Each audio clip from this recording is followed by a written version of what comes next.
मानसिकता मेरे पिता आदरणीय रामविलास पासवान जी ने लड़ाई लड़ी। और आज जब मैं बिहार फर्स्ट बिहारी फर्स्ट के माध्यम से जब मैं पूरे बिहारियों को एकजुट करने की बात करता हूँ,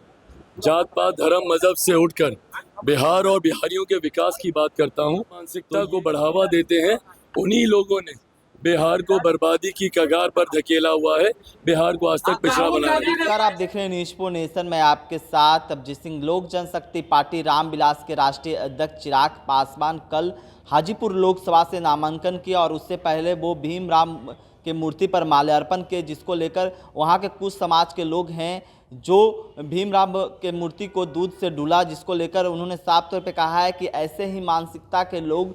से हमारे पिता और भीमराव अंबेडकर लड़ते थे। हम बिहार फर्स्ट बिहारी फर्स्ट की बात करते हैं, लेकिन ऐसे जो मानसिकता के लोग को बढ़ावा देते हैं वो कांग्रेस के लोग और राष्ट्रीय जनता दल के लोग हैं। पहले क्या कुछ कर रहे हैं चिराग पासवान, पहले सुनिए उनकी बातों को। समाज के लोग जो है वह उसको खोया था कल। ये सोच उसी मानसिकता को दर्शाती है जिस मानसिकता के खिलाफ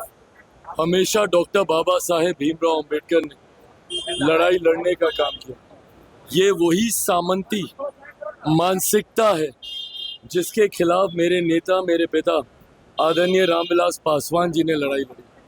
और आज जब मैं बिहार फर्स्ट बिहारी फर्स्ट के माध्यम से जब मैं पूरे बिहारियों को एकजुट करने की बात करता हूँ, जात पात धर्म मजहब से उठकर बिहार और बिहारियों के विकास की बात करता हूँ, तो ये कांग्रेस और राजद के नेता, उनके समर्थक इस तरीके की जातिवादी भावनाओं को, छूत अछूत की भावनाओं को, इस तरीके के भेदभाव वाली भावनाओं को जब ये लोग भड़काने का काम करते हैं, तो ऐसे में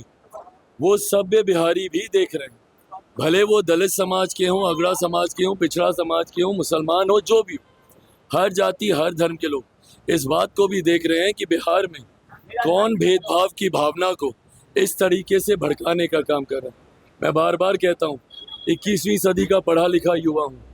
इन बातों से मुझे फर्क नहीं पड़ता, पर जो इस मानसिकता को बढ़ावा देते हैं उन्हीं लोगों ने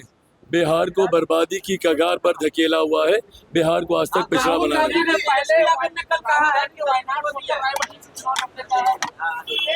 भाई अब ये राहुल जी की अपनी व्यक्तिगत सोच हो सकती है, बट जिस तरीके से नामांकन समाप्त होने के कुछ घंटे पहले ये फैसला लिया गया, महज 8 घंटे पहले इस तरीके का फैसला लिया गया, ये दर्शाता है कि कहीं ना कहीं कोई तो विरोधाभास पार्टी के भीतर उनके नाम को लेकर रहा होगा। बट हाँ, जिस तरीके से अमेठी हारने के बाद राहुल जी ने कभी दोबारा सालों तक अमेठी जाना ज़रूरी नहीं समझा, ऐसे में रायबरेली की जनता भी इस बात को दिमाग में रखेगी कि अगर रायबरेली से ये हारते हैं तो कम से कम ये वापस नहीं आएंगे, तो ऐसे प्रत्याशी को वहाँ की जनता कम से कम साथ तो नहीं देगी। चिराग पासवान किस तरह से कांग्रेस पर और राजद पर बरसते हुए दिख रहे हैं और साफ तौर पे कर रहे हैं कि ऐसे जो मानसिकता के लोग को बढ़ावा देते हैं वो ये दोनों पार्टियां हैं, और इससे ऐसे में हमारे पिता और भीमराव अंबेडकर ऐसे मानसिकता के लोगों से लड़ते थे। और वहीं जो राहुल गांधी रायबरेली से चुनाव लड़ेंगे, जिसको लेकर भी क्या कुछ कहा आपने सुना। इस तमाम खबरें न्यूज़ नेशन के साथ, नमस्कार।